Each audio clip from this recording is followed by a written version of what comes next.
Zëvendës kryeministrja, njëherësh ministre e infrastrukturës dhe energjisë Belinda Balluku, prezantoi drejtorin e ri të Postas Shqiptare, Etienne Xhafaj. Zëvendës kryeministre kërkon nga drejtuesi i ri që në bashkëpunim me ish drejtuesin Ardit Demiri të optimizojnë të gjitha shërbimet e ofruara nga Posta. Drejtori i përgjithshëm i Postës do të jetë duke nisur që sot me vendimin e dieshëm të bordit Etienne Xhafaj. Etienne Xhafaj është një bashkëpunëtor i hershëm i imi.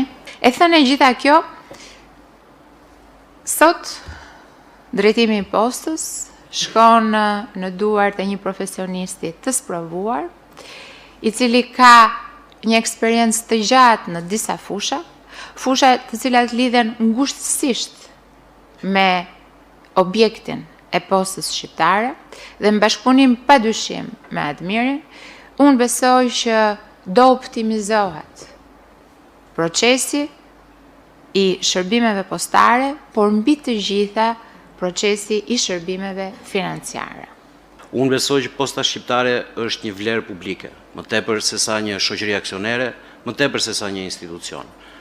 Zëvendës kryeministri e tha shumë mirë që prioritetet, por edhe jetëgjatësia historike e këtij institucioni që ka 113 vjet që ekziston, e bëjnë një peshë, një përgjegjësi, por sigurisht edhe një sfidë të cilën ne të gjithë duhet ta përballim me sukses. Besoj që duhet të fokusohemi tek ajo që vjen. Nga tetori i vitit 2022 në krye të Postës Shqiptare ka qenë Ardit Demiri.